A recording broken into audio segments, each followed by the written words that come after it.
Hello दोस्तों, मैं अजय सिंह आप सभी का स्वागत करता हूं tricky maths by Ajay sir channel में। ये मेरा चैनल है, tricky maths by Ajay sir के नाम से चैनल है। और ये मेरे चैनल को ढूंढने के लिए एक लिंक ही समझ लीजिए, @tricky maths by Ajay sir 4251। अगर इसको आप डालेंगे यूट्यूब सर्च बार में तो मेरा चैनल सबसे ऊपर दिखाई देगा। और यदि इससे नहीं मिलता है tricky maths by Ajay sir से, तो इससे ज़रूर ढूंढिएगा, इससे सबसे ऊपर दिखाई देगा। और ये मेरे चैनल का लोगो है। तो दोस्तों, मैं अपने इस चैनल पे अभी स्टार्ट किया था यूपी पीरी एग्ज़ाम के लिए मैथ। तो मैथ पढ़ा रहा हूँ, कई सारे कॉन्सेप्ट बताया हूँ मैं आप लोगों को, बहुत ही अच्छे अच्छे कॉन्सेप्ट हैं। ऑल चैप्टर्स के कॉन्सेप्ट बता चुका हूँ मैं, बहुत ही अच्छे अच्छे कॉन्सेप्ट हैं जिसको आप लोग देखेंगे तो परीक्षा में निसंदेह बहुत ही अच्छा परफॉर्मेंस करके आएंगे। तो मैं यही मानूंगा कि आप लोग देख रहे होंगे, आप लोग देखिए। और जिनका एग्ज़ाम 22-23 तारीख को है, उनके पास ज़्यादा समय नहीं बचा है। आज का समय बचा हुआ है और कल का समय बचा हुआ है। जो कल का समय है वो ट्रेवलिंग में चला जाएगा उनका समय। तो आप लोग जितना पढ़ लिए हैं उसको एक बार रिवीजन कर लीजिए। जितना भी पढ़ लिए, जीएस है, मैथ है, रीजनिंग है और हिंदी है, पूरा का पूरा रिवाइज कर लीजिए। हिंदी आपकी मार्क्स अच्छे बनाएगी और रीजनिंग भी बहुत अच्छे बनाएगी मार्क्स। और जो आपकी मैथ है, मैथ तो आप रिवीजन कर डालिए, जितना भी पढ़ डालें उसको रिवीजन कर डालिए। और आप जीएस भी पढ़ लीजिए। जीएस तो मुझे नहीं लगता कि पूरे लड़के सब फुल में फुल करके आते हैं। तो जैसा सभी का रहेगा वैसा आपका भी स्कोर रहेगा। तो मैं यही कहूँगा, 3 चीज़ों में फोकस करिए, मैथ, रीजनिंग और हिंदी। और जो जीएस है, जीएस आप पढ़ते रहिए, जैसे पढ़ रहे हैं वैसे ही पढ़ते रहिए। और 23 तारीख का जिनका फर्स्ट मीटिंग एग्ज़ाम है, वो बहुत ही आराम से बढ़िया एक दिन सो के जाएंगे। जैसे 22 तारीख को उनको निकलना है, तो 21 तारीख को रात को, मतलब कल की रात को, या तो कहूँ आज की रात को, वो बढ़िया से सो लेंगे। फिर 22 को ट्रेवल करेंगे, 22 को भी बढ़िया आराम से सोएंगे और 23 को पेपर देंगे। क्योंकि अगर आप जगे रहेंगे तो पेपर देने में मज़ा नहीं आएगा। कहीं ना कहीं ये हो जाएगा, कहीं नींद आएगी, कहीं ये हो जाएगा कि हमारा माइंड जो है उतना फास्ट नहीं चल रहा है। तो आप लोग बिल्कुल टेंशन फ्री होके जाइएगा, आराम से पेपर दीजिएगा। पेपर बहुत ही अच्छा बनेगा, उम्मीद करता हूँ बहुत ही अच्छा बनेगा। तो आज मैं फिर क्वेश्चन लेके आया हूँ, 15 क्वेश्चन लाया हूँ, बहुत ही अच्छे क्वेश्चन हैं जो मैं पहले पढ़ा चुका हूँ। पहली वीडियो से लेके 11वीं वीडियो तक पढ़ाया हूँ, जो भी वो बहुत ही अच्छे कॉन्सेप्ट हैं। उनसे 100% श्योर है कि आपके 15 क्वेश्चन या 18 क्वेश्चन क्या, लगभग सारे क्वेश्चन उसी घेरे में आ जाएंगे। लगभग 19 क्वेश्चन आप में आते हैं मैथ के। तो आपके टोटल मैथ के क्वेश्चंस इन्हीं से फंसेंगे, इन्हीं चैप्टरों से। जो चैप्टर उस पर दिया था, सारे चैप्टर को मैं टच किया हूँ और बहुत ही अच्छे तरीके से पढ़ाया हूँ यहाँ पे। तो आप लोग अगर पढ़े होंगे तो 100% पेपर दे के आएंगे तो कहेंगे बहुत ही अच्छा पेपर गया। आप लोग कमेंट्स जरूर करिएगा। तो आइए देखते हैं ये आज का पहला सवाल। ज़्यादा समय ना लेते हुए इसको स्टार्ट करते हैं। पहला क्वेश्चन हमारा क्या कह रहा है, ये हम देख लेते हैं। अगर अभी तक आप लोगों ने मेरे चैनल को सब्सक्राइब नहीं किया है तो प्लीज़ सब्सक्राइब करें, लाइक करें, शेयर करें। जितना अधिक से अधिक हो सके आप लोग शेयर ज़रूर करें और कमेंट्स ज़रूर करें, जिससे कि हमें मोटिवेशन मिले। और मोटिवेशन जब मिलता है हमें, तो हम पूरा का पूरा और भी अच्छे अच्छे क्वेश्चन लाते हैं और अच्छे से अच्छा कॉन्सेप्ट डालते हैं क्वेश्चन में, जिससे कि आप लोगों को आसानी रहे क्वेश्चन लगाने में। और ये समाप्त होने के बाद, जैसे ही आप लोगों का एग्ज़ाम समाप्त हो जाएगा, उसके बाद मैं चैप्टर वाइज पढ़ाना शुरू करूँगा। पूरे चैप्टर को बहुत ही अच्छे तरीके से पढ़ाऊँगा, बहुत ही कम समय में बहुत ही अच्छा कॉन्सेप्ट दूंगा। तो आप लोग तैयारी कर रहे हैं तो एसएससी की भी करिए, बैंक की करिए, रेलवे की करिए, और एनटीपीसी भी आती है उसकी करिए, और RPF SI, RPF constable, UP police SI constable, GD, ये जितनी भी वैकेंसीज आती हैं जिनमें मैथ पाई जाती है। मैथ एक ऐसा प्राणी है जो सभी में लगभग पाया जाता है। तो जिनमें भी ये पाया जाता है आप उसकी तैयारी करिए। और जितना मैं पढ़ा रहा हूँ आपको यकीन मानिए, कोई भी एग्जाम देंगे तो उसमें आप कहेंगे बहुत ही अच्छा हमारा पेपर गया है सर। तो आइए अब देखते हैं, पहले क्वेश्चन से स्टार्ट करते हैं। पहला क्वेश्चन हमारा कह क्या रहा है, n के किसी पूर्णांक मान के लिए 3 का स्क्वायर 2n, अर्थात 3 की power 2n plus 9n plus 5 को 3 से विभाजित करने पर, अर्थात 3 से डिवाइड करने पर शेषफल प्राप्त होगा। शेषफल हमारा क्या प्राप्त होगा, हमारा दिया क्या है यहाँ पे मान 3 की पावर 2n, फिर प्लस 9n प्लस 5। ठीक है, इसको कह रहा है अगर हम 3 से डिवाइड करेंगे तो हमारा शेषफल क्या होगा। शेषफल हमें क्या प्राप्त होगा। तो ऐसे क्वेश्चन को आप ये देखिए कह के आ रहा है n के किसी पूर्णांक मान। पूर्णांक का मतलब क्या होता है, यहाँ अगर पूर्णांक आ गया तो मैं आपको बता दूं कि जो पूर्णांक होता है वो आपका होता है 3 तरीके का होता है। पूर्णांक कितने तरीके का होता है, 3 तरीके का होता है। पहला होता है आपका ऋण पूर्णांक, दूसरा होता है शून्य पूर्णांक, तीसरा होता है धन पूर्णांक। तो आपका ऋण पूर्णांक, शून्य पूर्णांक, धन पूर्णांक, और यदि हम धन पूर्णांक में शून्य पूर्णांक को ऐड कर देते हैं तो वही हमारी पूर्ण संख्या कहलाती है, ठीक है। और धन पूर्णांक को हम प्राकृतिक संख्या कहते हैं। तो ऐसे ही जितने भी हैं, जितना भी संख्या पद्धति में दिया हुआ है वो सारा का सारा पूर्णांक से ही बना हुआ है, ठीक है। और इसके ऊपर जब जाएंगे, इसके पहले हम जाएंगे तो वो आ जाएगी हमारी प्रमेय अप्रमेय, ठीक। और वास्तविक अवास्तविक, सबसे पहले शुरू होगी वास्तविक अवास्तविक, वहां से स्टार्ट होती है। तो ज़्यादा समय उस पर ना ले देते हुए, क्योंकि ये एग्जाम में आता नहीं है, आपसे पूछेगा नहीं, बाकी ये क्वेश्चन पूछेगा तो इसको मैं बता दूं। पूर्णांक मान, जो पूर्णांक मान है, पूर्णांक मान के यानी का मतलब ये हुआ कि 1 हम रख लें, 2 रख लें, 3 रख लें, कुछ भी रख लें हम, जैसा कि यहाँ दिया हुआ है कुछ भी हम रख लें, तो उसका मान क्या होगा। n का पूर्णांक मान तो हम एक ही रख के हम संतुष्ट कर देते हैं, सेटिस्फाइड कर देते हैं। यदि 1 रखेंगे तो यहाँ पे क्या हो जाएगा, 3 का स्क्वायर हो जाएगा, और ये क्या बन जाएगा हमारा, 3 का स्क्वायर बन जाएगा हमारा 9, ठीक है। 9 यहाँ दिया है, 1 रख देंगे 9 हो जाएगा। तो कितना हो जाएगा, 9 9 18, 18 5 23। तो यहाँ पे क्या बन जाएगा हमारा 23/3, 3 सते 21 हो गया, 7 आ गया, और हमारा रिमाइंडर क्या बच गया, अर्थात शेषफल क्या बच गया, शेषफल 2, ठीक है। तो एक तो ये लगाने का आपका तरीका है। दूसरा तरीका ये बता दूं मैं, जब भी ऐसे दिया रहे, यदि ये देखिए आधार इसका डिवाइड हो रहा है तो इसके स्क्वायर में या फिर घात में कुछ भी दे दे, घात में दे दे, 5 दे दे, 10 दे दे, 108 दे दे, कुछ भी दे दे, तो वो संख्या डिवाइड होगी हमेशा इससे। यदि यहाँ 3 दिया है और 3 से ये डिवाइड हो रहा है आधार इसका, मतलब 3 डिवाइड हो रहा है, यहाँ 9 डिवाइड हो रहा है, तो यहाँ कुछ भी लगा देगा तो वो संख्या इससे डिवाइड होगी।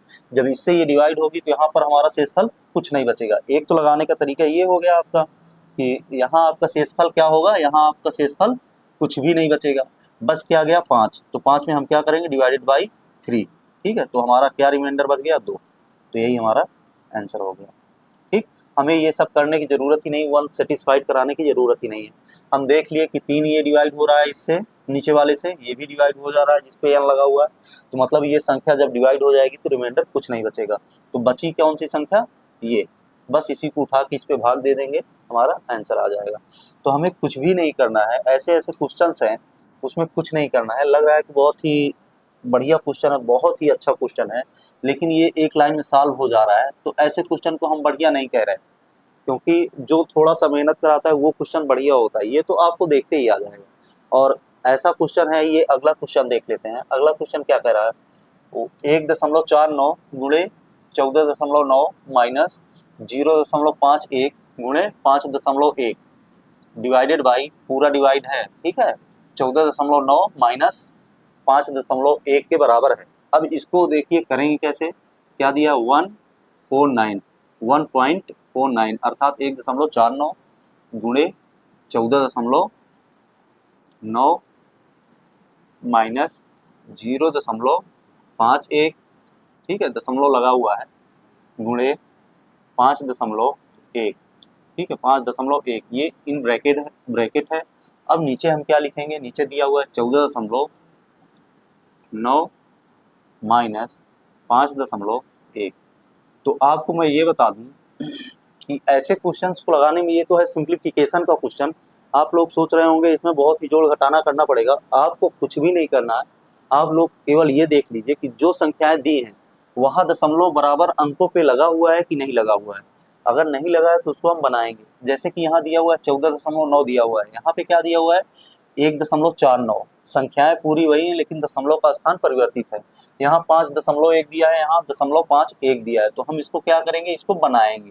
कैसे बनाएंगे, सबसे पहले हम ये देखेंगे कि नीचे हमारा क्या दिया हुआ है, सेम संख्या दी हुई है लेकिन 14 के बाद दशमलव है, यहाँ 5 के बाद दशमलव, तो हम इस रूप में इसको बना लेंगे। जब बनाएंगे तो कैसे बनाएंगे ये बता दूं मैं आपको कि अगर इस पे हम ऊपर 10 का गुणा कर दें, ऊपर हम 10 का गुणा कर दिए तो क्या हो जाएगी, 14 निकल आएगा और 0.1 अंक आगे बढ़ जाएगा, 9 हो जाएगा, ठीक है।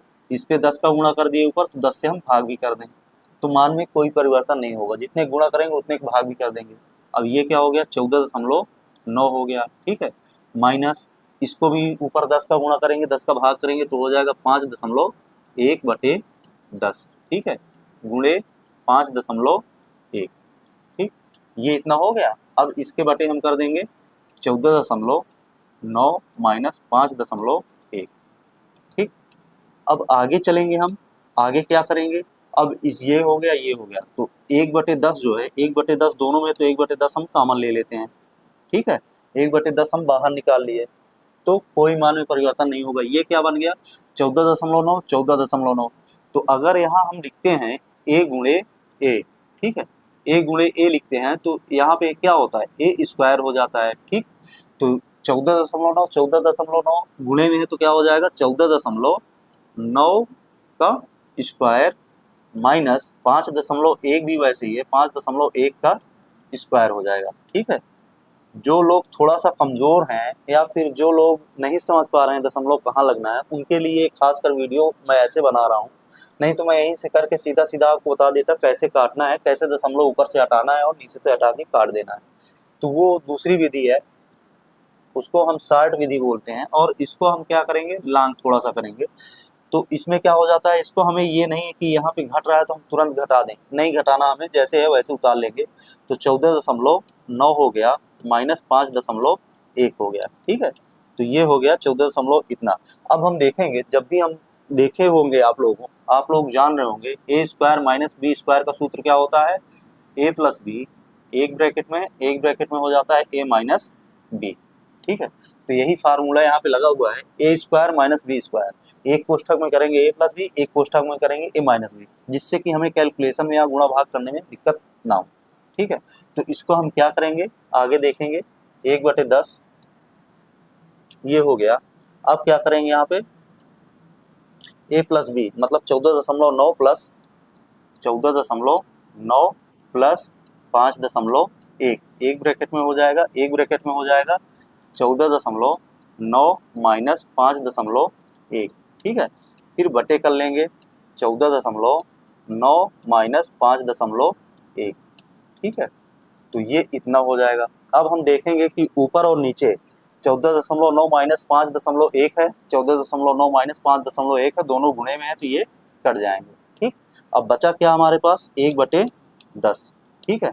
अब यहाँ पे गुणा करेंगे, गुणे का चिन्ह है तो ये इसको ऐड कर लेंगे, 9 1 10 की 0, फिर दशमलव लगा देंगे, फिर 14 5 19 1 20, ठीक है, ये 20 हो गया। अब ये गुणे में है, दशमलव के बाद अगर कोई भी 0 लगाए तो उसका कोई मान नहीं होता, ये 1 0 कट गया तो बचा कितना आपके पास, 2, ठीक है।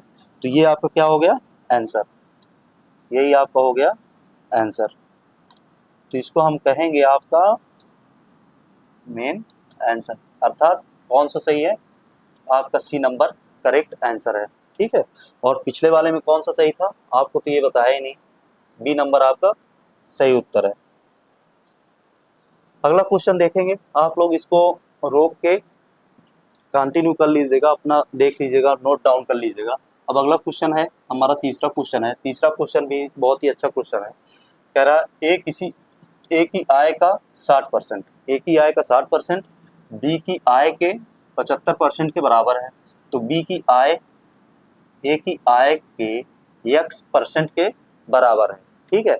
तो इसको जब हम सॉल्व करेंगे तो कह क्या रहा है, ए की आय का 60% बी की आय के 75% के बराबर है। तो जो आय है उसको हम दूसरे तरीके से लिखेंगे, ठीक है, ए की आय और बी की आय।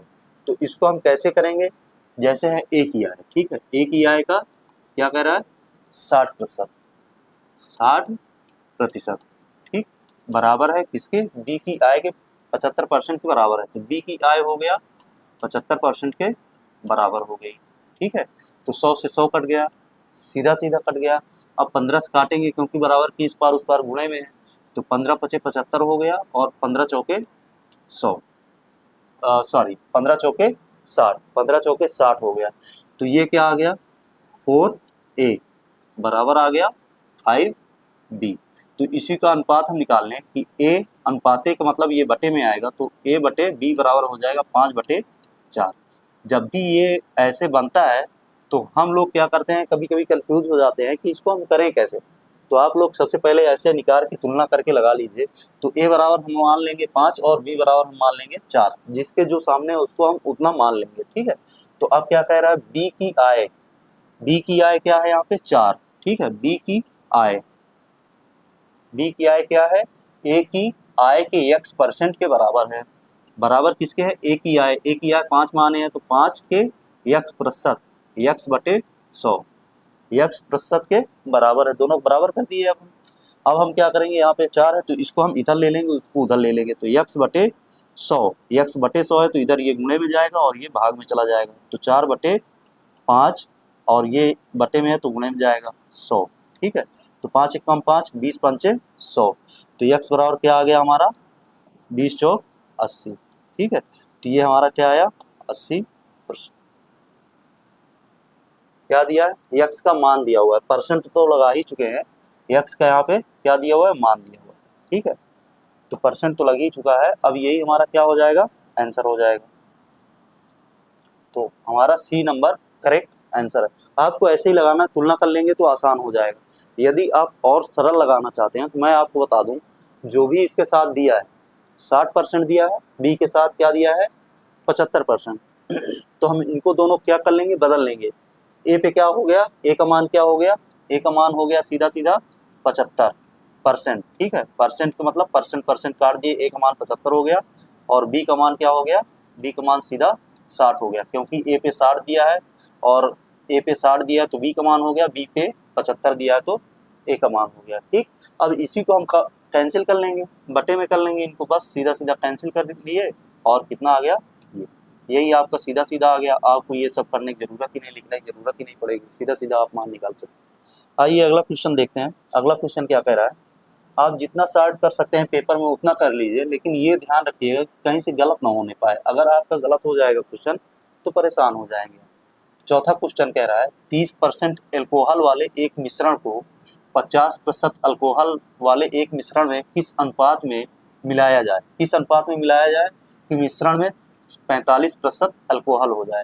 कह रहा है 30% अल्कोहल वाले एक मिश्रण को एक अन्य 50% वाले अल्कोहल वाले एक मिश्रण में किस अनुपात में मिला दें। कितना अनुपात इसका, कितना अनुपात उसका मिला दें 45% अल्कोहल हो जाए टोटल। तो ये है हमारा मिक्सचर का सवाल है। इसको लगाने के लिए हम क्या करते हैं, 30% यहाँ रखते हैं और 50% दिया हुआ है, फिर 30% और 50% वाले मिश्रण को दोनों को मिलाया जाता है और कितना मिक्सचर बनता है 45% हो जाए, ठीक है। तो 45% अल्कोहल हो, तो इसको हम ऐसे करते हैं, घटाते हैं, ये ऐसे टिक लगाते हैं, ये 30 है, इससे एक, ये जरूर ध्यान दीजिएगा, जो बीच में रहेगा उससे एक घटेगा और एक से वो स्वयं घटेगा, चाहे जिससे घटे। तो ये क्या होगा, इससे मतलब इससे हम इसको घटा देंगे, कितना आ गया 15। अब इससे हम इसको घटाएंगे, एक से घट रहा है, एक को घटा रहा है, ठीक। तो कितना आ जाएगा 5। तो ये कितना आ गया 1 3, तो 1:3। तो क्या आ गया हमारा अनुपात, यही आपका क्या हो गया आंसर, यही आपका करेक्ट आंसर हो गया 1:3, अर्थात आपका बी नंबर सही है। अगला क्वेश्चन देखते हैं। अगला क्वेश्चन क्या कह रहा है, आप लोग ये जरूर ध्यान दीजिएगा, थोड़ा सा इसको रोक के आप अपना स्क्रीनशॉट लेके या फिर जैसे भी हो इसको नोट जरूर करते जाइएगा। जिनका पेपर अभी होने में बाकी है 30 तारीख को 31 तारीख को है, वो जरूर देखते रहें, बहुत ही अच्छे क्वेश्चन हैं। इस वर्ष रमन के वेतन में 5% की बढ़ोतरी हुई। इस वर्ष कह रहा है रमन के वेतन में 5% की बढ़ोतरी हो गई।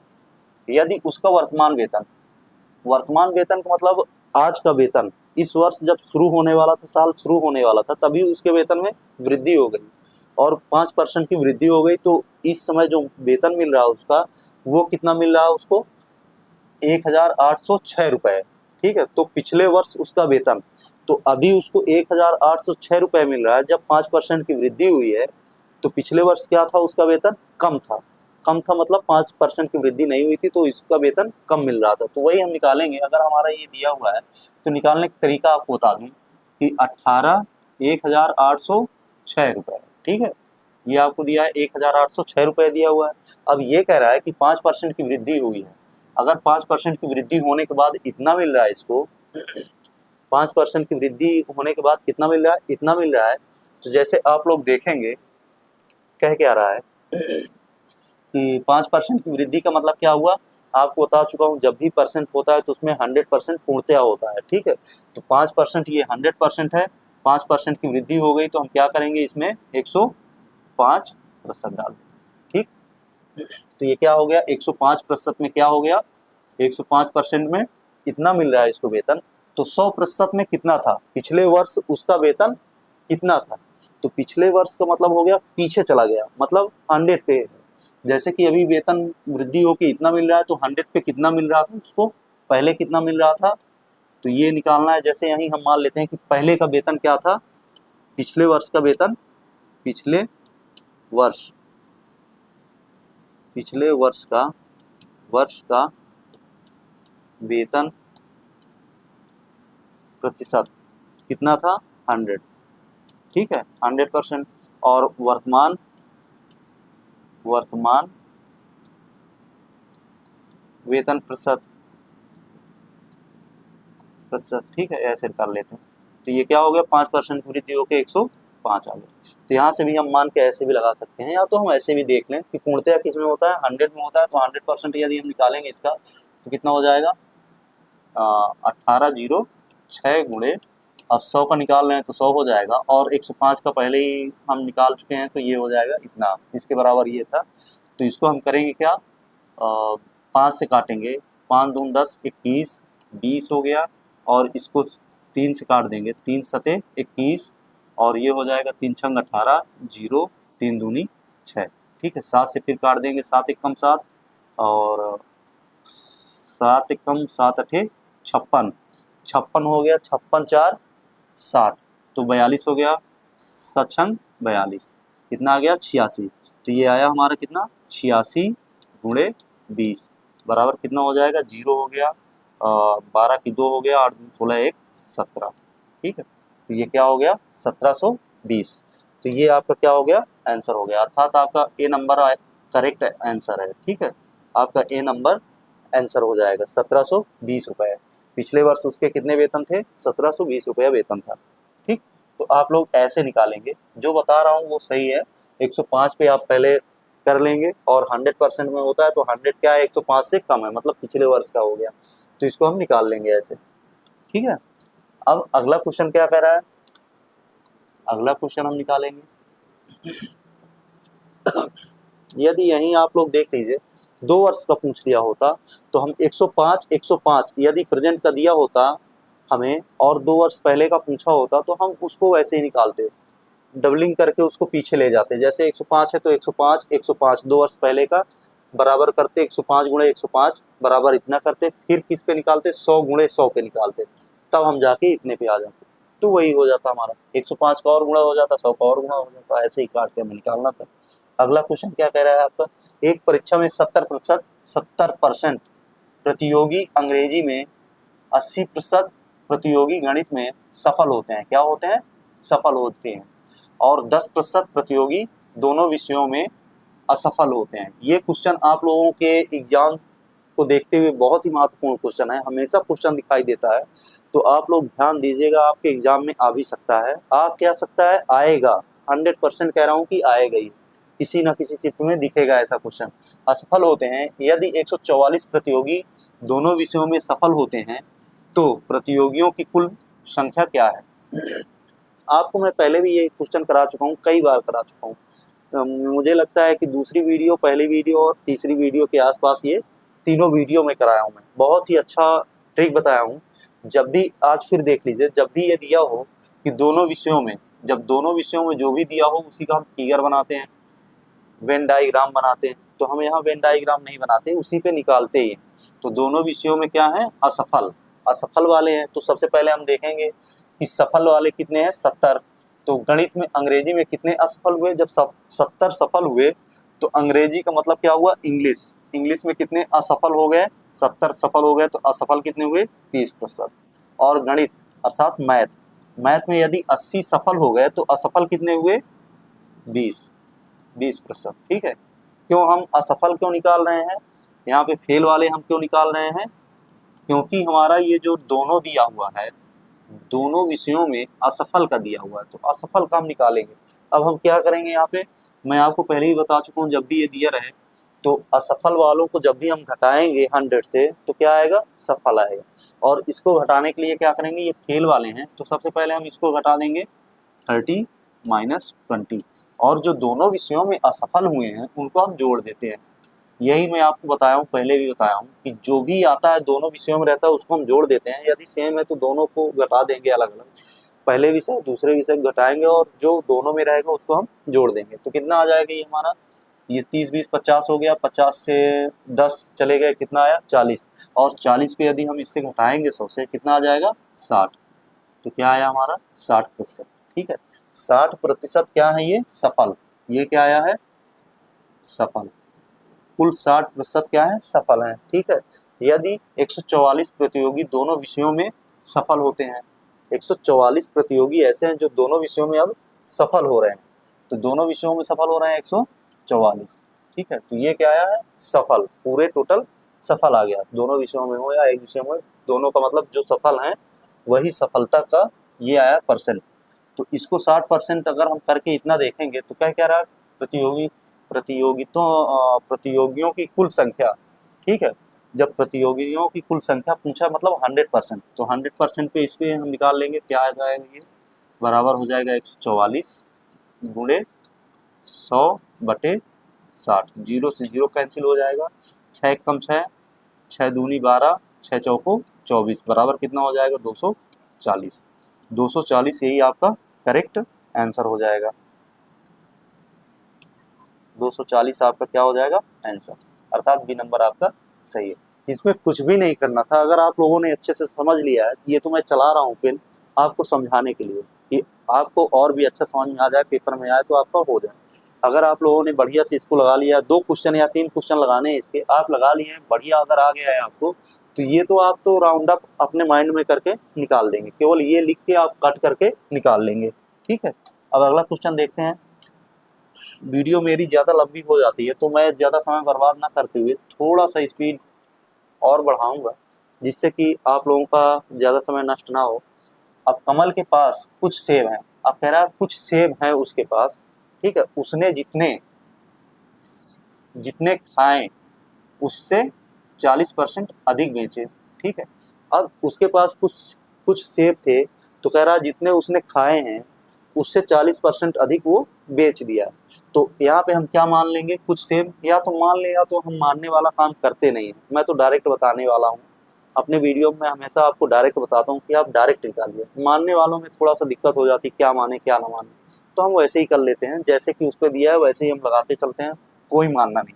यदि उसने 70% सेब बचे, यदि उसने 70 सेब बेचे तो बताइए उसने कितने सेब खाए। ठीक है, अब कह रहा है यदि उसने 70 सेब बेचे हों तो बताइए उसने कितने सेब खाए। तो इस पे क्या रहा है, कमल के पास कुछ सेब हैं, उसने जितने खाए उससे 40% अधिक बेचे।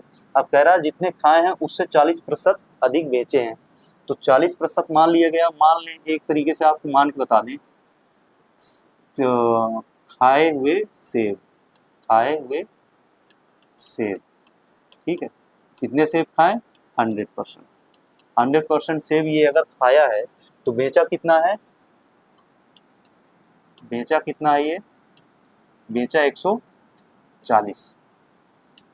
ठीक है, क्योंकि 40% अधिक बेचा है, 40% अधिक बेच रहा है, तो ये कितना बेचा है 40, 140 बेच रहा है, और 100 सेब खाए इसने और 40 140 बेच रहा है, तो 140 में कितने बेच रहा है 70, तो इसको हम निकालेंगे 140 में कितना बेच रहा है 70। ठीक है, ये 70 बेच रहा है तो ये लगाने की जरूरत नहीं, बराबर ही रहेगा 70। ठीक, 140 में 70 बेच रहा है तो 100 जो खाए हुए सेब है वो बताइए कि उसने कितने सेब खाए, तो 100 सेब खाए तो 100 सेब में हम निकाल लेंगे, 100 सेब में निकालेंगे तो 70/140 गुणे 100 हो जाएगा। ये 0 0 हो गया, 7 एकम 7, 7 दूना 14, 2 एकम 2, 2 पंचे 10 अर्थात 50। हमारा आंसर क्या आ गया 50। ये 50 सेब क्या है, 50 सेब इसने खाए। ठीक है, यही हमारा आंसर आ गया। अर्थात आपका सी आंसर आपका सही है। क्वेश्चन बहुत ही अच्छा है, आपको बस थोड़ा सा समझने में हेर फेर हो सकती है या फिर एग्जाम टाइम में थोड़ा सा आपको दिक्कत आ जाए तो आप ऐसे ही लगाइए, ये सही है। या तो आप कुछ मत करिए, मानिए मत।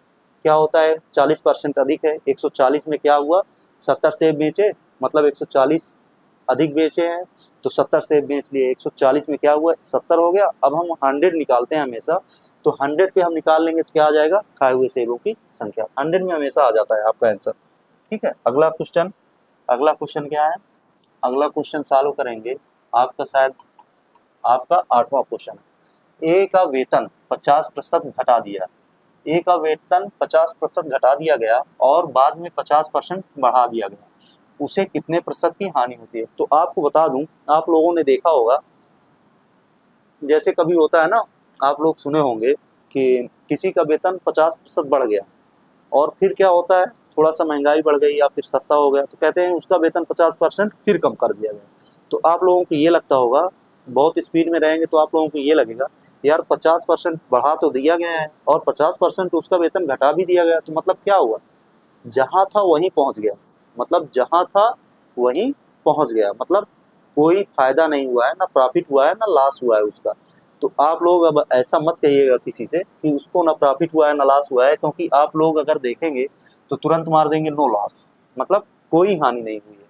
50% बढ़ा था और 50% घटा दिया गया तो कोई हानि नहीं हुई, लेकिन ये गलत दिया हुआ कि 50% बढ़ा और 50% घटा दिया गया तो कोई हानि नहीं हुई। अब मैं आपको बताता हूँ कितनी हानि होती है। हानि कैसे होती है ये आप देख लीजिए। सबसे पहले देखिए, जब भी ऐसा क्वेश्चन आता है तो मैं आपको इससे पहले भी एक क्वेश्चन कराया हूँ, इससे रिलेटेड 1 या 2 क्वेश्चन कराया हूँ। तो इसमें क्या होता है, जितना बढ़ा वेतन उतना ही घटा दिया जाता है, तो उस संख्या का जितना बढ़ा है उतना ही घटाया जाता है, तो उस संख्या का वर्ग, जैसे 50 दिया है तो इस संख्या का वर्ग बटे 100। ठीक है, माइनस में, माइनस क्या दर्शाता है, ये हानि प्रतिशत दर्शाता है, ये हानि को दर्शाता है, मतलब इतनी हानि हुई। तो इसको जब हम सॉल्व करेंगे तो कितना आएगा, यहाँ पे हम सॉल्व करते हैं इसको, 5 5 50 50 कितना हो जाएगा, ये हो जाएगा। ठीक है, 5 5 25 हो गया, 2 जीरो बढ़ा दिए, ये इतना आ गया। ठीक, माइनस प्रतिशत, मतलब इतने की हानि हो रही है, कितना 25% की हानि। या तो हम हानि लिख लें यहाँ, या तो हम माइनस लगा लें, तो वो भी माइनस भी हानि का द्योतक है, अर्थात हानि को दर्शाता है। तो ये आपका 25%, ऑप्शन ए आपका करेक्ट आंसर है। ठीक है, तो 25% की उसको क्या हुई, हानि हो गई। आप लोग यही सोच रहे होंगे 25% की हानि हुई तो कैसे हुई, तो ये तो मेरा ट्रिक था, आपको बताया हूँ कि ये ऐसे लगेगा ये। ठीक है, एग्जाम में समय बचाएगा।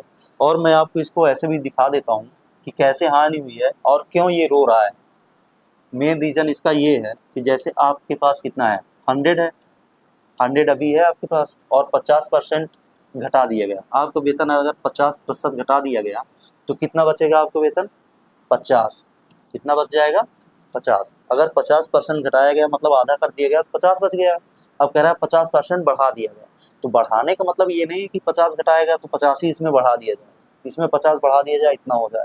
बढ़ाने का मतलब प्रतिशत बढ़ाया जा रहा है, कितना 50%। तो जैसे कह रहा है वैसे ही हम बढ़ाते भी जाएंगे, कितना बढ़ाएंगे 50%। 50% बढ़ा दिए, 100 से 50% बढ़ाए तो ये हो गया हमारा वृद्धि। ये कर दिए, 0 0 कट गया, 0 0 कट गया, बराबर कितना बढ़ के आया, 15 पचे 75। कितना बढ़ा है, टोटल बढ़ के कितना आया है 75।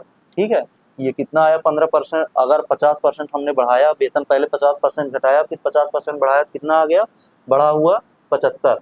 ये 75 बढ़ा, मेन वेतन हमारा कितना था 100 और बढ़ा कितना 75, बढ़ के कितना हुआ यहाँ से जब घटने के बाद 75, तो कितने का डिफरेंस 25 का। किसमें डिफरेंस है, फर्स्ट वाले पे डिफरेंस है, ये निकाल लिए, गुणे 100, 100% है, ये कर दिए ये कर दिए, बराबर कितने का 25%। क्या हुआ, उसको हानि हो गई। क्यों हानि हो गई, पहले वेतन इतना था, फिर घटाया गया 50%, फिर उस पर 50% बढ़ाया गया तो कितना वेतन हो गया 75% हो गया। 75% से कितना हानि हो गई, मतलब 25% की उसको हानि हो गई। तो ये लगाने का तरीका है आपका। तो ये सब नहीं करेंगे एग्जाम में, थोड़ा सा गलत होगा दिक्कत करेगा, आप सीधा रख दीजिएगा। ठीक है, तो ऐसे लगेगा ये क्वेश्चन, आप लोग ध्यान से देखते रहिए, क्वेश्चन बहुत ही प्यारे प्यारे क्वेश्चन है। अगला क्वेश्चन, 9वां क्वेश्चन सॉल्व करेंगे। 9वां क्वेश्चन क्या कह रहा है, 50 छात्रों की कक्षा में औसतन 70% अंक प्राप्त किए गए। 50 छात्रों की कक्षा में औसतन कितने प्राप्त किए गए, 70% अंक प्राप्त किए गए। 25 छात्र ऐसे हैं जिनका औसतन 60% अंक प्राप्त किए हैं। 25 छात्रों ने औसतन 60% अंक प्राप्त किए हैं और 24 छात्र, क्या कह रहा है, 24 छात्रों ने औसतन 80 अंक अर्थात 80% अंक प्राप्त किए हैं। तो अंतिम छात्र ने कितने प्रतिशत अंक प्राप्त किए। अब आप लोग ये देखिए, थोड़ा सा ध्यान दीजिएगा यहाँ पे कि जैसे 50 छात्र थे, ठीक है, 50 का कितना है, 70% है। अब एक बार कहता है 25% है, 25 छात्र हैं और फिर 24 छात्र हैं, ठीक है। तो ये 25 और 24 कितने हो गए आपके, टोटल 49। तो एक छात्र कहाँ गया, एक छात्र जो है वो इसी में अभी ऐड है, तो उसको हम बाहर निकालेंगे। तो अंतिम छात्र ने कितने अंक प्राप्त किए, तो उसको हम बाहर निकाल के उसका मान निकालेंगे। तो ये कहने का मतलब है। तो आप लोग ऐसे लगाइएगा जैसे कि ये 70% दिया हुआ है, 70%, ठीक है, 70% दिया हुआ है। तो सबसे पहले इसको हम देखते हैं, ये बना लेते हैं 50 छात्र हैं। अब कह के आ रहा है 24 छात्र, वही है जैसे कि मैं अभी तक आपको बताता आया हूँ कि सभी को मान लेते हैं इतना इतना है, सबको ऐसे मान लेंगे, सबको ऐसे मान लेंगे। तो मान के भी हम लगा सकते हैं, दिक्कत नहीं है उसमें, आपको कोई दिक्कत होने वाली नहीं है। 60% है, इसको भी हम क्या मानेंगे, 70 मानेंगे। 10 इसको अधिक मानेंगे, जब 10 अधिक मानेंगे तो ये 80 है, तो 80 से क्या जाएगा, 10 जाएगा। तो वैसे ही बढ़ा घटा के हम मानेंगे। तो ये आपको और अच्छा तरीका बता रहा हूँ मैं। ये क्या हो गया, 60%। कितने, 25 छात्रों ने कितना प्राप्त किया, 60%। 60% 25 छात्रों ने प्राप्त किया, ठीक है। अब इधर क्या हो गया, इधर का आपका आ गया 80%। 80% कितने छात्रों ने प्राप्त किया, 24 छात्रों ने, ठीक। तो ये आप ध्यान दीजिएगा, जब इससे इससे मान ये अधिक होगा तो नीचे से उसको घटाएंगे, और जब वो अधिक होगा तो ऊपर से हम इसको घटाएंगे। जब ऊपर से हम इसको घटाएंगे तो क्या करेंगे, 70 से 60 जाएगा तो -10 इधर आ जाएगा, और 70 से 80 जाएगा तो -10 इधर आ जाएगा। सॉरी, यहाँ पे क्या आएगा हमारा, केवल 10 आएगा, यहाँ पे आएगा केवल 10। 70 से 60 जाएगा तो 10 आएगा, और 70 से 80 जाएगा तो -10 आएगा, ठीक। तो यहाँ हम करते क्या हैं, ये आपको बता दूं कि जैसे ये 25 है, ठीक है। अब ये जितने छात्र दिए हुए हैं, अगर दोनों का मान सेम आ रहा है, तब हम क्या करेंगे, इन दोनों का अंतर निकाल के बस सीधा ऐड कर देंगे। या तो हम ऐसे कर लें, जैसे 25 यहाँ दिया हुआ है, यहाँ 25 दिया हुआ है, तो 25 का हम इस पर क्या करेंगे, मल्टीप्लाई कर लेंगे। कितना आ जाएगा, 250, ठीक है। और यहाँ 24 का मल्टीप्लाई करके ऐड कर लेंगे, माइनस दिया तो -240, ठीक, बराबर कितना आ गया, 10। ये 10 आ गया आपका, ठीक है। 10% में आया, क्योंकि ये परसेंट में ही आ रहा है, टोटल घट के परसेंट में ही आ रहा है, ठीक है, परसेंट में। तो ये क्या आया आपका, परसेंट। और आपका दिया कितना है, 70। तो 70 में क्या करेंगे, ये प्लस में है तो प्लस जोड़ देंगे, तो हमारा आंसर क्या आ जाएगा, 80%, ठीक है। तो 80% क्या है, ये हमारा आंसर है आपका सी नंबर। तो जो अंतिम छात्र है वो कितना प्राप्त करता है, 80% प्राप्त करता है, ठीक है। तो इसको लगाने का एक तरीका तो ये है, एक वही तरीका ये भी हो गया, जैसे मैं आपको बताता था अभी तक कि ये कितना है, 60% पाया है। 60% पाया है, कितना परसेंट कम है, 10%। 10% जब ये 250 छात्रों को देगा, 25 छात्रों को देगा, जैसे एक को 25 देगा, दूसरे को 25 देगा, तीसरे को 25 देगा, तो वैसे ही ये क्या करेगा, 250 बनाएगा, ठीक है। और 24 छात्रों को यदि ये 10-10 कम है तो 10-10 देगा, तो कितना हो जाएगा, 240 बनाएगा। जब 240 ही बना रहा है और ये 250, तो माइनस कितना हो जा रहा है, 10 अंक हम जोड़ देंगे, अर्थात 10% जोड़ के हम आंसर निकालें, ठीक। तो ये आपका बेस्ट आंसर है। अगला क्वेश्चन हम देखेंगे, और ऐसे क्वेश्चंस मैं आपको कराया भी हूँ, पिछली वीडियोज में, कई वीडियोज में मैं कराया हूँ, आप जाके देख लीजिएगा। बहुत ही अच्छे तरीके से, इससे और भी अच्छे तरीके से वो लग जाएगा, क्योंकि उसको मैं समझाया हूँ, बहुत अच्छे तरीके से समझाया हूँ। और यहाँ पे ज़्यादा वीडियो लॉन्ग होती जा रही है, तो मैं इसको और थोड़ा सा तेज़ी में लाऊंगा। यदि 18 वस्तुओं का लागत मूल्य, यहाँ पे दिया है, यदि 18 वस्तुओं का लागत मूल्य 15 वस्तुओं के विक्रय मूल्य के बराबर है, तो प्रतिशत लाभ ज्ञात कीजिए। जब भी ये दे, हमें पता है कि लागत मूल्य का मतलब क्या होता है, क्रय मूल्य। क्रय मूल्य का मतलब CP, और विक्रय मूल्य का मतलब SP। तो क्या दिया है, 18 वस्तुओं का लागत मूल्य मतलब क्रय मूल्य, क्रय मूल्य को ही लागत मूल्य बोल देते हैं। जैसे कि हम बनाते हैं तो उसी को लागत कह देते हैं, खरीदना भी बोल देते हैं। तो ये क्या हुआ, सीपी, ठीक है, बराबर क्या हो गया, 15 वस्तुओं के विक्रय मूल्य, 15 वस्तुओं के एसपी अर्थात विक्रय मूल्य के बराबर है। ठीक है, जब ये बराबर है तो हम क्या करेंगे, सीपी बटे एसपी कर लेंगे। सीपी बटे एसपी निकालेंगे तो क्या आ जाएगा, 15 बटे 18, इसका उधर चला जाएगा, ये इधर आ जाएगा। तो क्या आएगा, 5 3 पचे 15, 3 छंग 18, मतलब सीपी बटे एसपी, सीपी बटे एसपी क्या आया, 5 बटे 6। ठीक है, इसी को हम उल्टा करना हो तो कर लें, या तो यहीं से हम लिख लेते हैं कि एसपी बटे सीपी, एसपी बटे सीपी। ठीक है, एसपी क्या आ गया 6 और सीपी क्या आ गया हमारा 5। ठीक, तो ये हमारा एसपी आ गया 6 और सीपी आ गया 1। तो कितने का लाभ हुआ, एसपी हमारा 6 है, सीपी हमारा 5 है, तो कितने का लाभ हो रहा है, 1 का लाभ हो रहा है। कितने का लाभ, 1 का लाभ। किस में हो रहा है, सीपी से, सीपी से ही हमेशा लाभ होता है क्रय मूल्य से। तो 5 से कितना परसेंट, 100%। जब 100% निकालेंगे तो 5 एकम 5, 5 20 आम 100, 20 पंचे 100, अर्थात कितना आ गया, 20% का लाभ आ गया। ठीक, तो आपका करेक्ट आंसर है बी। तो ये आपका लाभ हो गया, आपको कंफ्यूजन नहीं होना, सीधा ऐसे ही निकाल लेना है। सीपी लगाएंगे, सीपी के बराबर क्या दिया है, 18 दिया है। तो मैं आपको पहले भी बता चुका हूँ, अभी एबी वाले पे बताया था कि कैसे करना है। जो इसके साथ में दिया है, मतलब सीपी पे दिया है, तो उसको हम एसपी मानेंगे, और जो एसपी पे दिया है उसको हम सीपी मान लेंगे। बस सीधा कैंसिल कर लेंगे। जैसे यहीं से हम देखें, जैसे ये 15 है और ये 18 है, क्या कह रहा है, विक्रय मूल्य के बराबर है, बराबर दे दिया। आप देख लीजिए, 3 छंग 18 और 3 पचे 15, सीधा कट गया। अब सीधा कटने के बाद जो एसपी पे है, जो लागत मूल्य पे है, उसको हम विक्रय मूल्य मान लेंगे, अर्थात एसपी। एसपी बराबर हमारा यहाँ से 6 आ गया, और सीपी बराबर हमारा क्या आ गया, क्योंकि ये विक्रय मूल्य है, विक्रय मूल्य को हम क्या मानते हैं, क्रय मूल्य, क्योंकि बराबर मान लेते हैं सीधा। तो क्रय मूल्य क्या हो गया हमारा 5। ठीक, तो वही चीज आ गई जो हम यहाँ किए हैं, काट पीट के किए हैं, उतना हमें नहीं करना पड़ेगा। अब अगला क्वेश्चन देखते हैं। अगला क्वेश्चन क्या कह रहा है, 11वां क्वेश्चन आपका है, बहुत ही अच्छा क्वेश्चन है। ए ने 42,000 निवेश करके एक व्यापार शुरू किया। ए जो है एक व्यक्ति है जो 42,000 निवेश करता है और एक व्यापार को शुरू करता है। उसके कुछ महीने बाद, कुछ ही महीने व्यतीत होते हैं, बी रुपया 49,000 निवेश करके व्यापार में शामिल हो गया। यदि वर्ष के अंत में लाभ जो है, लाभ के हिस्से में से ए को 9,000 तथा बी को 7,000 प्राप्त हुआ हो, तो बी कितने महीने बाद व्यापार में शामिल हुआ। बी कितने महीने बाद व्यापार में शामिल होता है, ये कहता है कुछ महीने बाद शामिल होता है, मतलब कितने महीने बाद शामिल होता है, जब लाभ दे दिया गया, ए का लाभ 9,000 है और बी का लाभ 7,000 है, तो कितने महीने बाद वो शामिल हुआ और 49,000 रकम लेके शामिल होता है। तो हम क्या करते हैं, आपको पहले वाले क्वेश्चन में भी बताया हूँ मैं, इससे पहले भी मैं क्वेश्चन इसको बता चुका हूँ, शायद 8वां या 10वां वीडियो में है। तो उसमें हम क्या करेंगे, 3 जीरो है, 3 जीरो हम काट दिए, सीधा सीधा, हमें कुछ भी नहीं करना। और भी कुछ कट रहा है तो और भी हम काट लेते हैं, उसमें क्या दिक्कत है। ये 42 है, काटना हो तो इसको भी आप काट सकते हैं। कितनी बार कटेगा, 7 छंग 42, 7 सते 49। ठीक है, ये कट गया। और आपके ये लाभ है, लाभ का भी काटना हो तो लाभ का भी आप लाभ से लाभ का काट दीजिए। ठीक, 0 0 कट गया। अब आप देखिए, ये ए, ठीक, और ये बी।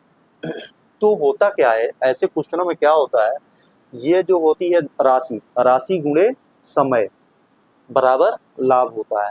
राशि गुणे समय बराबर लाभ। तो पहले की राशि गुणे समय बटे दूसरे की राशि गुणे समय, जितने समय के लिए वो लगा रखा है वो, ठीक है, वो समय बराबर दोनों का लाभों का अनुपात। तो ये हो जाएगा, तो क्या हो जाएगा, 6 राशि लगाता है, कितने समय के लिए लगाता है, 12 वर्ष के लिए, सॉरी 12 महीने के लिए, 1 साल के लिए बता रहा है ना, साल के अंत में दिया भी है यहाँ कि कितने महीने के लिए, यदि वर्ष के अंत में दिया भी है, तो 1 साल के लिए लगा रहा, मतलब ये 12 महीने के लिए फिक्स है।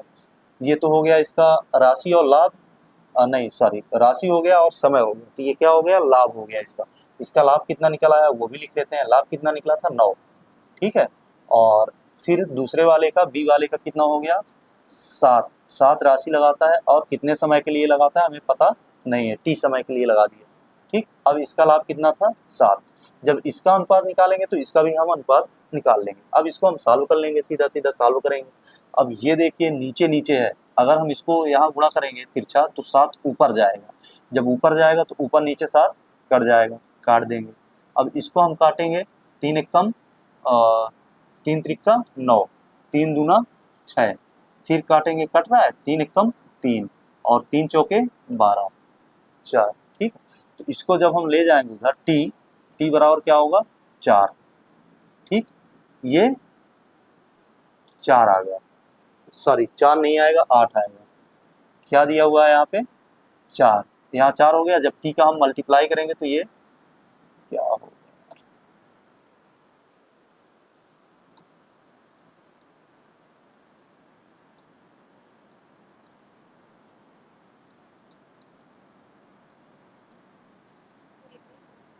इरेज हो गया लग रहा है, तो मैं इसको फिर से कर लेता हूँ। यहाँ पे क्या क्या हो रहा है यार, ये ठीक है। यहाँ पे क्या था हमारा 9 था, 9 था और 7 था, तो 7 से 7 कट गया, 9 से जब हम काटेंगे 3 त्रिका 9 हो गया, ठीक है। 3 दूनी 6 हो गया, 3 एकम 3 हो गया और 3 चौके 12 हो गया। मतलब जब हम टी को हम यहाँ से गुणा करेंगे, जब तिरछा हम गुणा करेंगे इधर बटे में तो उधर जाएगा, तो ये गुणे में आएगा, ऊपर आ जाएगा, तो टी बराबर क्या हो जाएगा, और यहाँ 4 बच गया है और यहाँ 2, तो ये दोनों का हम मल्टीप्लाई कर देंगे, कितना आ जाएगा 8, तो ये क्या आया है 8 माह, ये क्या आया है 8 माह, ठीक है 8 महीना। तो ये क्या आया है 8 महीना जो आया है, इसको मैं अभी पहले भी बताया हूँ आपको, वीडियो इसको सॉल्व करने से पहले मैं आपको बताया हूँ कि ये जो समय रहता है, जो समय इसके साथ मल्टीप्लाई होता है, वो उतने समय तक बिजनेस में बना रहता है। मतलब ये 8 महीने तक अपना अपना पैसा जो है 8 महीने तक लगा के रखा था, ठीक है। जब ये 8 महीने तक लगा के रखा था और 1 साल तक लगाना था, तो ये 8 महीने तक लगा के रखा, तो कितने महीने बाद आया है ये 4 महीने बाद, क्योंकि 8 4 12, तो ये कितने माह बाद आया है 4 माह बाद। तो यही पूछ रहा है आपसे, आपसे यही पूछा जा रहा है, तो यही आपका क्या हो जाएगा आंसर, और 4 माह क्या है बी वाला आपका करेक्ट आंसर, ठीक है। तो ऐसे करके आप लगा लीजिए, बहुत ही अच्छा क्वेश्चन है और बहुत ही कम समय लेगा आपका। ये तो समझाने में थोड़ा समय ज़्यादा जा रहा है मेरा, नहीं तो बाकी लगाना है तो आप बहुत ही तेज़ी से लगाएंगे, ये समझ में आ जाएगा। तो अब ये क्या कर रहा है, 80 लीटर के मिश्रण में दूध और पानी की मात्रा का अनुपात 7:3 है। दूध और पानी, दूध का मतलब मिल्क हो गया और पानी का मतलब वाटर हो गया, तो अनुपात कितना है 7:3। और क्या रहा है 2:1 अनुपात बनाने के लिए इसमें कितने लीटर पानी मिलाया जाए, कितने लीटर पानी मिलाया जाए, तो ये क्या है मिल्क और वाटर, इसको कितना बनाना है 2:1 बनाने के लिए कितना लीटर पानी मिलाया जाए। अब आपको पहले भी मैं ऐसे क्वेश्चन कराया हूँ, तो यहाँ ज़्यादा ना बताऊंगा मैं, बस आपको ये बता दूंगा कि यहाँ पे क्या मिला रहा है पानी, तो पानी की मात्रा कुछ भी हो उससे हमें लेना देना नहीं है, ठीक है। और इसमें क्या है दूध तो मिला नहीं रहा है, दूध यहाँ 7 है यहाँ पे 2 है, तो हम दूध की मात्रा क्या करेंगे बराबर कर लेंगे। बराबर कैसे होगा, इस वाले पे अगर हम 2 का गुणा कर दें, गुणे 2 कर दें, और इस वाले पे 7 को गुणा कर दें, तो दूध की मात्रा हमारी क्या हो जाएगी बराबर हो जाएगी, तो बराबर कर लेते हैं। तो कितना हो जाएगा 7 दूनी 14, 3 दूनी 6, ठीक है। इस पे हम 7 को गुणा करेंगे, 7 दूनी 14 गुणे अनुपाते 7 एकम 7, ठीक। तो क्या हो गया मिल्क अनुपाते वाटर और मिल्क अनुपाते वाटर, ठीक है। दूध और पानी का अनुपात हो गया, ये 2 अनुपात हो गया। अब इसमें देखिए ये क्या है हमारा दूध बराबर हो गया, मिलाया क्या जा रहा है पानी मिलाया जा रहा है। पानी कितना मिलाया जा रहा है, यहाँ पहले 6 था, अब कितना हो गया 7, तो कितना मिला दिया पानी 1। एक जो मिलाया गया है, एक पानी जो मिलाया गया है वो क्या हुआ है इसको हमें ज्ञात करना है, फाइंड करना है, ठीक। ये हमें ज्ञात करना है कि एक पानी मिलाया गया तो कितना पानी मिलाया गया। अब यहाँ पे कह क्या रहा है टोटल 80 लीटर मिश्रण दिया हुआ है। जब 80 लीटर मिश्रण दिया हुआ है तो ये 14 6 20, यही तो टोटल है, दूध और पानी का मिश्रण यही तो है, तो ये क्या हो गया हमारा 20, 14 6 20, तो 20 में क्या हो गया 80 लीटर, ठीक है। और एक जो आया है डिफरेंस, एक जो बढ़ रहा है वो डिफरेंस कितने का है एक में कितने लीटर पानी मिलाया है, इसको हम देख लेते हैं बटे 20, तो जब हम इसका भाग दे देंगे तो वही हमारा आंसर हो जाएगा 4 लीटर। ये क्या है 4 लीटर ये पानी मिलाया है, अर्थात आपका डी नंबर सही है, 4 लीटर पानी मिला दिया है। अब अगला क्वेश्चन देखेंगे, आपको समझ में आ गया है, केवल ये है कि कितना है, दूध की मात्रा बराबर करेंगे, टोटल हमारा मिश्रण 20 लीटर है, और जब ये आंसर जब पूरा मिलाते हैं तो इधर पानी है, पानी में बढ़ोतरी हो जाएगी क्योंकि पानी मिलाया है, कितने का बढ़ा, 1 का बढ़ा, 1 कितने पे बढ़ रहा है, 4 लीटर पे, 4 लीटर मिलाया तो 1 का डिफरेंस यहाँ बता दिया, ठीक है। 20 टोटल 20 आ गया, 20 में 80 लीटर पानी, 80 लीटर मिश्रण दिया हुआ है, तो 20 पे 80 निकालेंगे, 1 पे हम निकालेंगे तो हमारा आंसर आ जाएगा। तो ऐसे क्वेश्चंस को जब मैं अपने चैप्टर वाइज चैप्टर स्टार्ट करूंगा उस पर पढ़ाऊंगा तो बहुत ही और भी अच्छे तरीके से मैं इसको समझाऊंगा, फाइंड कराऊंगा आपको, कि आपको एक बार में समझ में आ जाएगा, आपको ज़्यादा मेहनत नहीं करनी होगी। आइए अगला क्वेश्चन देखते हैं। यहाँ आपका समय भी ज़्यादा लॉस होगा, इसलिए मैं थोड़ा सा क्वेश्चन कवर करना चाहता हूँ सारे। ए और बी मिलकर किसी काम को 8 दिनों में करते हैं, बी और सी किसी काम को 12 दिनों में करते हैं, बी सी ए बी, ठीक है, मिलकर 12 दिनों में खत्म करते हैं। यदि तीनों मिलकर काम 6 दिनों में समाप्त कर सकते हैं, तीनों मिल जाते हैं तो 6 दिन में समाप्त कर सकते हैं, तो ए और सी उस काम को कितने दिनों में खत्म करेंगे। तो ये क्वेश्चन बहुत ही प्यारा क्वेश्चन है। ऐसा क्वेश्चन मैं ये क्वेश्चन कई बार कराया हूँ, लेकिन ये क्वेश्चन नहीं कराया, ऐसे नहीं कराया, तो इसको भी करा देता हूँ, आपका कोई भी टाइप बचने ना पाए अगर इससे आ जाए तो। ए बी कितना करते हैं, 8 में, 8 दिन, ठीक है, तो 8 दिन वैसे ही रहेगा, कोई मतलब नहीं। और बी और सी कितने में करते हैं, 12 में करते हैं, 12 दिन में। और A plus B plus C, A B plus C, ठीक है, सी कितने दिन में, टोटल तीनों करते हैं 6 दिन, तो तीनों का हम एलसीएम ले लेंगे, कितना हो जाएगा 24, तो 8 त्रिक 24 हो गया। 3 कर रहा है, प्रतिदिन कितने काम कर रहा है, 3 यूनिट काम कर रहा है प्रतिदिन, ये कितने दोनों मिलके कर रहे हैं, 12 दूनी 24 मतलब 2 यूनिट प्रतिदिन कर रहे हैं। ये कितने कर रहे हैं, तीनों मिलके प्रतिदिन कितने यूनिट, 6 चौके 24, 4 यूनिट, ठीक है, तो ये इतना काम कर रहे हैं। अब इनको हम ये देखेंगे कि पूछ क्या रहा है, ए और सी का पूछ रहा है, ठीक है, तो बी का हम कैसे करें कि बी का हमारा मान निकल आए। तो हम ये वाले इन दोनों को हम जोड़ के लिख लेंगे, 3 2 5, ये कितना कर रहे हैं, कौन कौन कर रहे हैं, ए प्लस बी और बी प्लस सी, ठीक है, ए प्लस बी प्लस सी, ठीक, तो ये मिल के दोनों कर रहे हैं कितना, 5 यूनिट, 3 2 5 यूनिट पर डे काम कर रहे हैं। अब आप ये देखिए कि ए बी ये हो गया, अब ये बी को हम यहाँ से हटा के थोड़ा सा और आगे कर लें, ए बी सी कर लिए प्लस बी, इसको हम पलट के लिख लें, सी पहले बी बाद में, तो और आसानी हो जाएगी। ए प्लस बी प्लस सी ये कितने दिन में कर रहे हैं तीनों, कितना यूनिट एक दिन में कर रहे हैं, 4 यूनिट, तो इसको हम 4 यूनिट रख देंगे, 5 बराबर क्या करेंगे, 4 यूनिट प्लस बी, ठीक है, तो बी का मान यदि हम निकालेंगे तो कितना आएगा, 4 इधर आएगा तो 1 यूनिट ये पर डे करता है बी, ठीक, बी क्या करता है, 1 यूनिट पर डे करता है, तो इस पर हम क्या करेंगे, ये रख लेंगे, इस पर हम रखेंगे तो क्या ए और सी का काम निकलेगा। अब यहाँ पे जब हम रखेंगे ए प्लस बी प्लस सी, तो ए प्लस सी बराबर क्या करेंगे, बी का मान 1 रखेंगे, इधर लाएंगे पक्षांतर करके तो क्या हो जाएगा 3, तो ये क्या करते हैं 3 यूनिट पर डे करते हैं, पर डे 3 यूनिट, मतलब 3 यूनिट यहाँ पे लिख भी देता हूँ मैं आपको, 3 यूनिट वर्क पर डे करते हैं, ठीक है, 3 यूनिट पर डे करते हैं ये दोनों मिलकर। जब 3 यूनिट पर डे करते हैं और टोटल कितना है, टोटल यूनिट 24 है, जब 3 यूनिट पर डे करते हैं और 24, तो 24 काम कितने दिन में करेंगे, इसको भी निकाल लेते हैं, कितना हो जाएगा, 8 त्रिक 24, 8 दिन, 8 दिन, मतलब ये नंबर आपका करेक्ट आंसर है। तो बस इसमें कुछ भी नहीं करना है, बस सीधा सीधा आपको ऐसे ही सॉल्व करना है, सेम वही प्रक्रिया फॉलो करनी है आपको, थोड़ा सा ध्यान देना है कि कहाँ से हम किसका मान रख दें, ये पूरा हमें दिया हुआ है तो इसका मान हम यहाँ रख के सीधा फाइंड करेंगे, फिर भी काम निकाल लेंगे कि कितना यूनिट करता है काम ये पर डे, 1 यूनिट, इसको रख के हम यूनिट निकालेंगे, फिर सीधा भाग दे देंगे। अब अगला क्वेश्चन देखेंगे, अगला क्वेश्चन हमारा क्या कह रहा है, 14वां क्वेश्चन आपका है, इसको देख लेते हैं। जनार्दन किसी कार्य का 2/3 भाग 10 दिनों में, ठीक है, पूरा करता है, उसी काम के 3/5 भाग, 3/5 भाग को कितने समय में पूरा करेगा, ठीक है। तो आप लोगों ने अभी तक ऐसा क्वेश्चन नहीं पढ़ा है, अगर ये यूपीपी में दे देगा तो मैं यकीन से कह सकता हूँ कि लगभग इसमें मान चलिए 50% बच्चे गलत करके आ जाएंगे, 50% गलत कर देंगे, क्योंकि ये क्वेश्चन थोड़ा सा टेढ़ा होता है, मैं आपको पहले ही बताया हूँ कि टेढ़ा होता है, तो ये मान के चलिए टेढ़ा होता है। मैं इसको आपको ऐसे बताऊंगा कि आप लोग कभी गलत कर ही नहीं सकते हो। क्यों नहीं गलत कर सकते हो? ये क्या किया है, कार्य का भाग दिया हुआ है, ये क्या दिया हुआ है, भाग दिया हुआ है।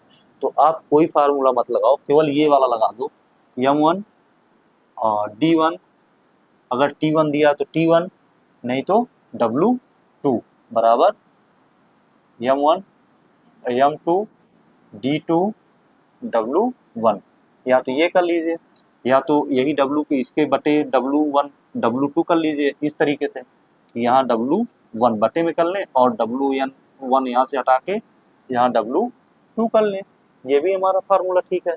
आप जैसे भी याद करना चाहें वैसे कर लीजिए, या तो इसका हम गुणा कर लेते हैं, w1 इधर लगा लेंगे, w2 इधर लगा लेंगे, ठीक है, चाहे जैसे करना हो।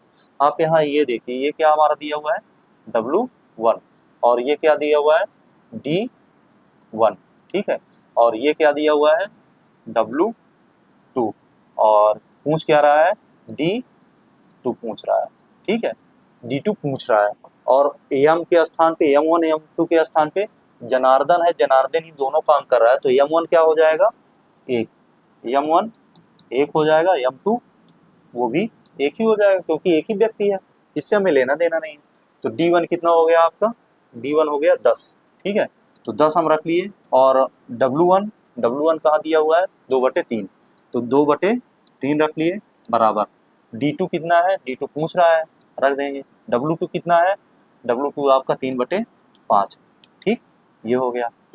अब आप लोग ये देखेंगे कि इसके बटे इतना आया है, फिर इसके भी बटे क्या है, 5, तो ये ऊपर जाएगा, और इसके बटे 10 के बटे 2 है, और इसका बटे 3 है, तो ये भी ऊपर जाएगा, तो क्या हो जाएगा, 3 गुणे 10/2 बराबर 5 गुणे d2/3, ठीक, ये हो गया। अब आप देखिए, 2 1 कम 2, 2 पंचे 10, ठीक, तो 5 1 कम 5, 5 1 कम 5, सीधा सीधा बराबर है तो कट जाएगा, तो ये नीचे है तो ऊपर आएगा, तो क्या हो जाएगा, गुणा हो जाएगा, तो d2 बराबर क्या आ जाएगा, d2 बराबर 3 त्रिके 9, ये क्या आ गया, 9 days। तो आप इससे लगाएंगे तो कभी भी इसको गलत नहीं करेंगे, नहीं तो ये आपका गलत हो जाएगा। आप कितनी भी बार लगाएंगे, अभी लगाएंगे भूल जाएंगे, फिर गलत कर देंगे। तो आपका डी नंबर आपका 9 दिन आंसर सही है। अब अगला क्वेश्चन देखते हैं, 15वां क्वेश्चन है।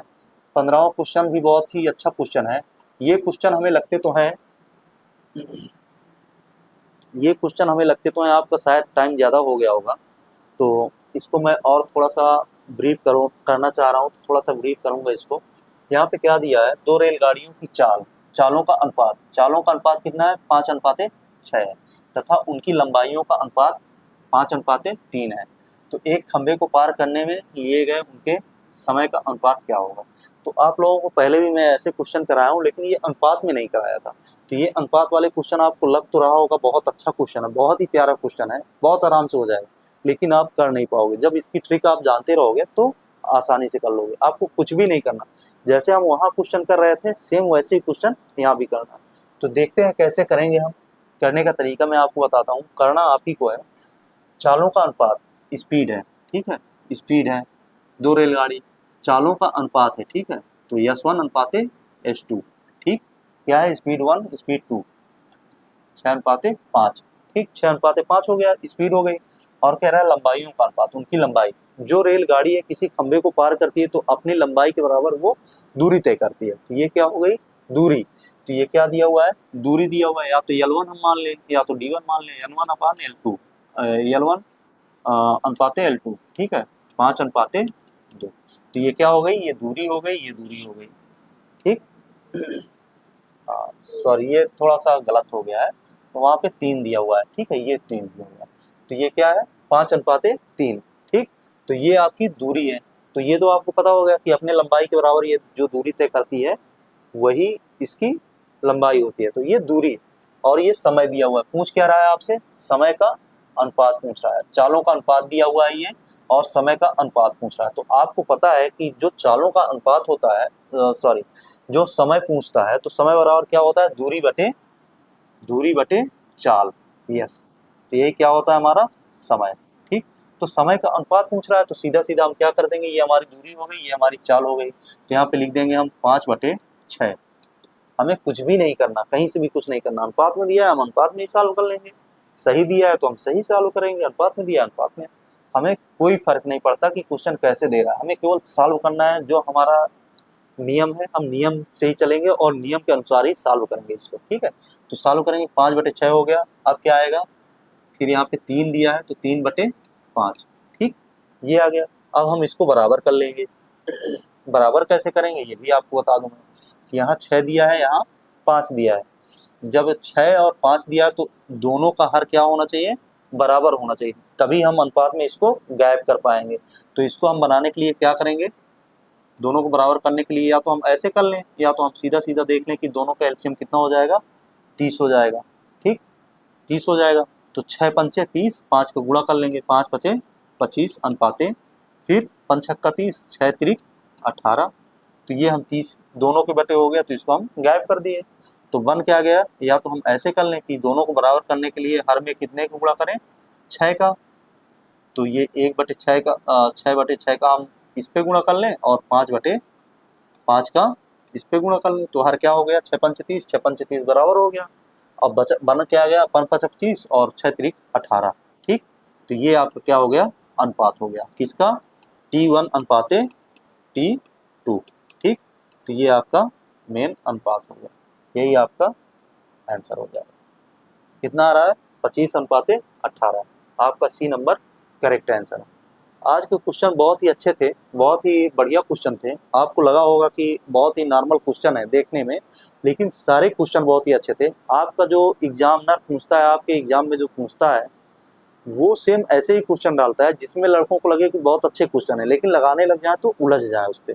तो आप लोग धैर्य से लगाइए, देख के लगाइए, जो भी क्वेश्चन सॉल्व कर रहे हैं बढ़िया सॉल्व करिए। और यही कहूँगा, जो क्वेश्चन आपको नहीं आ रहा उस पर टाइम वेस्ट करने की जरूरत नहीं है। अगर नहीं आ रहा है तो आप आगे बढ़ जाइए, आगे बढ़ने के बाद पूरा पेपर आप सॉल्व कर लीजिए, और जब आपके पास समय बच रहा है तब आके वहाँ पे समय अपना बर्बाद करिए, या तो समय उस पर लगाइए जिससे कि वो आ जाए। तो आज के लिए बस इतना ही था। आप लोगों से एक बार फिर से कहना चाहूँगा, अगर आप लोगों ने मेरे चैनल को सब्सक्राइब नहीं किया है तो प्लीज़ सब्सक्राइब करें, लाइक करें, शेयर करें, जितना अधिक से अधिक हो सके वो कमेंट्स करें, जिससे कि हमें मोटिवेशन मिले और भी अच्छे हम क्वेश्चंस लाएं। और आप जिन लोगों का पेपर थोड़ा सा लेट में है वो लोग जरूर देखें और अप्लाई करें, मेरी विधि कॉन्सेप्ट अप्लाई करें, जिससे उनको सवाल लगाने में आसानी हो सके। आज के लिए बस इतना ही, धन्यवाद। कल मिलेंगे अगली वीडियो में, धन्यवाद।